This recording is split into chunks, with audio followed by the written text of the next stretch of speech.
welcome to River Ranch RV Resort in beautiful Rio Honda, Texas. We're here for our Sunday morning worship service. My name is Chaplain Phil Earhart. This is my wife, Laura. We're so pleased that you can be with us for just a few minutes today. This first month of this new season here in the park, I've been using the Psalms as the basis for our thoughts and reflections together during the sermon time. And that continues today. We'll be looking in just a few moments at the first 10 verses of Psalm 25. There is so much inspiration and blessing and help in the Psalms. Psalms were Israel's hymn book. They were used by God's people, the Israelites, week by week in their worship. They're wonderfully appropriate thousands of years later for us to use in our worship time as well. By the way, I meant to say this earlier, but anyone know what new season of the church year begins next Sunday? Advent, yes. We've come to the end of November. Thanksgiving is past, and now next Sunday we start the season of Advent. Advent is one of God's many wonderful gifts to us as God's children. It's a season of preparation, preparing our hearts, preparing our lives to celebrate once again the Christ event. God's greatest, God's most perfect, God's most precious gift to us. Gift of God's one and only Son, born as a little baby in Bethlehem. And so next Sunday, and in the weeks leading up to Christmas, we will be a people in preparation to symbolically receive once again the gift of Jesus Christ. But I digress. Back to Psalm 25. Listen to the words of the psalmist as I read them. O Lord, I come before you in prayer. My God, I trust in you. Please, do not let me be humiliated. Do not let my enemies triumphantly rejoice over me. Certainly, none who rely on you will be humiliated. Those who deal in treachery will be thwarted and humiliated. Make me understand your ways, O Lord. Teach me your paths. Guide me into your truth and teach me, for you are the God who delivers me. On you I rely all day long. Remember your compassionate and faithful deeds, O Lord, for you have always acted in this manner. Do not hold against me the sins of my youth or my rebellious acts. Because you are faithful to me, extend to me your favor, O Lord. The Lord is both kind and fair. That is why he teaches sinners the right way to live. May he show the humble what is right. May he teach the humble his way. The Lord always proves faithful and reliable to those who follow the demands of his covenant. And to that reading from the Psalms, let me add just a few verses from the 11th chapter of Matthew's Gospel. And these are the words of Jesus. We've listened to the words of David. Now hear the words of Jesus. Come to me, all you who are weary and burdened, and I will give you rest. Take my yoke on you and learn from me, because I am gentle and humble in heart. and you will find rest for your souls. For my yoke is easy to bear, and my burden is not hard to carry. May God add blessing, and may the Holy Spirit add understanding and application to this reading from God's holy word. If you've looked at your worship bulletin or are looking at it right now, you'll see that I've entitled the sermon this morning on not learning the hard way. On not learning the hard way. There were a number of different titles that kind of came to my mind over the past couple of weeks as I thought about this morning and prepared this sermon. I didn't really have this particular title in mind at first because there are some phrases in common usage these days that are a little bit overworked. Learning the hard way is one that we've heard time and time again in our lives, I'm sure. I kind of like the word awesome, you know. There was a time when everything was awesome, awesome, awesome. Kids used to say, awesome, awesome, Dad, awesome. The hard way is one of those. But I came back to it because it really fits what I want to have us think about this morning as we reflect on these two passages of Scripture. And so, thinking about learning the hard way, I went to do a little bit of research and came up with a few quotes that I want to share with you about people who have learned the hard way. You'll be able to tell as you listen to these quotes what was behind this particular phrase. For instance, here's one that I'm sure we can all identify with. Don't say anything in front of a 5-year-old that doesn't bear repeating. Anybody learn the hard way that way? Or here's one, you don't have to admit to this, but some of you may have experienced it. In the eyes of a police officer, a rolling stop does not count as a stop at all. Some of us have had our pocketbooks lightened from learning the hard way. Never use your teeth to pry the cap off a Coke bottle. Or here's one that you mothers and grandmothers will appreciate. Listen to your mother. She's lived longer than you, and she's just not talking to hear herself speak.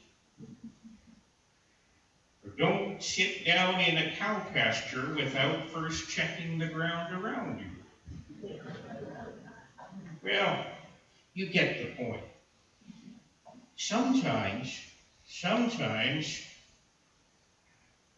the hard way seems the only way that we can truly learn a lesson that needs to be learned. Yet it doesn't have to be that way, particularly as we think about our relationship with God in Jesus Christ. The psalmist David is talking about learning God's ways. Back in the 4th and 5th verses of Psalm 25, let me refresh your memory. David says, "Make me understand your ways, O Lord. Teach me your paths. Guide me into your truth and teach me. You are the God who delivers me. Teach me your paths, O Lord." It would be easy on first hearing these verses to think that maybe David was asking God to teach him some new facts. Teach me the 10 Commandments, O Lord. Help me memorize your law. Teach me a little bit more about the 1,001 rules for living that are found in the book of Leviticus.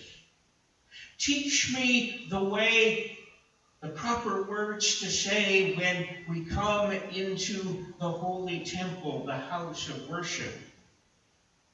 Those are all useful things, I suppose, more or less, to learn. Yes, we should. We should learn the 10 Commandments, and we should make them part of our rules for living. But that isn't what was on David's mind just now. I'm sure of it. David had something else, something even more important that he was asking of the Lord as he writes this song, these beautiful words. I believe with all my heart that what David was asking of the Lord was to give him a teachable spirit, a humble spirit, a spirit that was willing to be taught, to be shaped and molded by a holy God.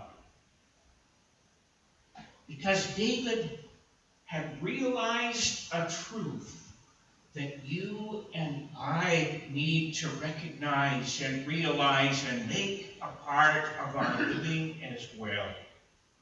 It's only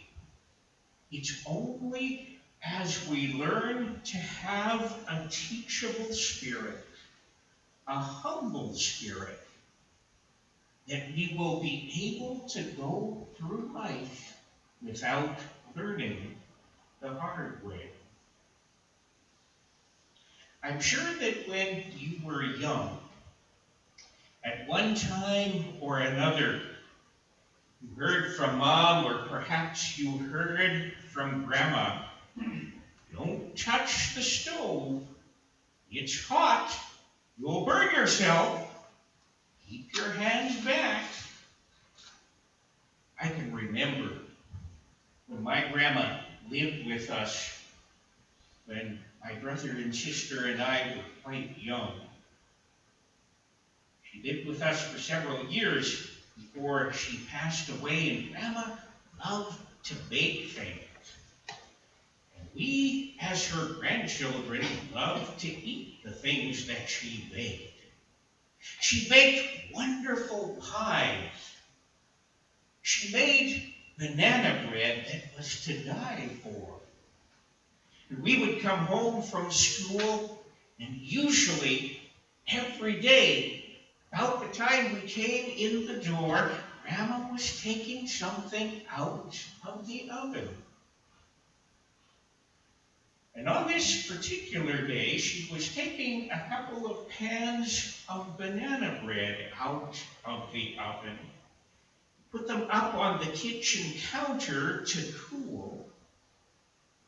She said, "Those pans are hot. I just took them out of the oven. Be careful, you'll burn yourself." I had to get close to that banana bread. I had to smell it. I had to anticipate what it was going to be like when I finally got to eat it. And without thinking, I put my hand on the side of that pan. There were some tears for a while. Let me tell you, that was hot. Don't touch the stove. It's hot. You'll get burned. That's learning the hard way. Yes, those lessons learned the hard way make a deep impression on us, but surely you don't always have to learn the hard way, do you? David is reminding us here that there is a better way to grow in God's grace, to allow God's love to transform us, to live a fulfilled, satisfying life. He says, give me a teachable spirit, O God. Give me a humble spirit, a spirit that is willing to listen to your words, to live according to your laws and precepts. Then, O God, I will be fulfilled. And that brings us to the words of Jesus. The words that I read to you from Matthew's Gospel, chapter 11. Come to me, Jesus says, all you who are weary and burdened, and I will give you rest. Take my yoke on you and learn from me, because I am gentle and humble in heart, and you will find rest for your souls. My yoke is easy to bear, and my load is not hard to carry. We all know what a yoke is, right? It's the yellow part of the egg. Oh no, that's a different kind of yoke. A yoke. It's kind of back in Jesus' day, remember, we need to think about the context in which Jesus is saying these words. Back in Jesus' day, the beasts of burden that were most common were the oxen, right? Oxen. And a yoke, back in Jesus' day, was a piece of wood that had been fashioned into a horseshoe shape and placed over the neck of the oxen between the head and the shoulders. Leather straps were fastened to the yoke and attached to a plow if the oxen were that day to be plowing the fields, or perhaps attached to a wagon if they needed to pull a heavy load. Sometimes those yokes were not terribly well made. They didn't fit the oxen as well as perhaps they might have. And as the oxen worked, pulling the plow or pulling the cart, the yoke would shake. It would rub against the skin of the oxen until there was blood. The oxen were in a lot of pain. The farmer or the wagon master who cared about his animals would care enough to make sure that the yoke was shaped as closely as possible to the contours of the oxen's neck, so that the oxen could pull comfortably. Farmer would get a lot better service from the oxen. It took the time to shape that wood. And so Jesus, the master storyteller, the master preacher, uses this analogy, this metaphor that is so well understood by the people listening. They all could picture in their minds exactly what Jesus is talking about. He says, take my yoke on you and learn of me. What's Jesus saying? He's saying exactly what David the psalmist had said thousands of years before when he wrote Psalm 25. saying, if you want to be my follower, my true follower, my faithful follower, have a humble, teachable, willing spirit.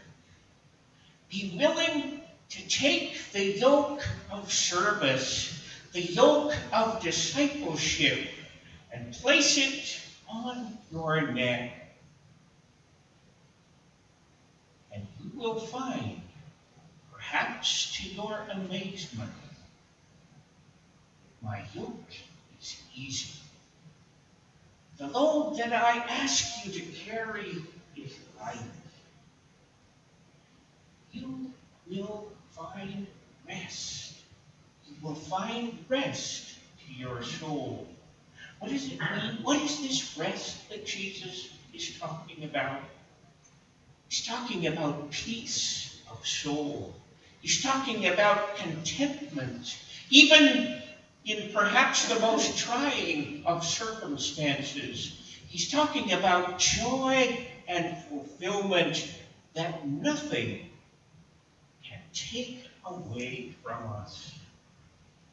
My yoke, Jesus says, is easy. My burden is light. But it's only so we're willing to have a submissive, humble, teachable spirit. There's the easy way. There's the hard way. See, the choice is ours. The oxen in Jesus' story, in Jesus' metaphor, didn't have a choice about whether they received the yoke. They got it, whether they wanted it or not. They didn't get to take a vote about whether they were going to wear the yoke that day. No. But we have a choice. Jesus is saying in an inviting tone, come to me. Make a decision to come to me. Make a choice to have a teachable, humble, willing spirit. Because if you do, I'll give you rest. That will say, thanks be to God.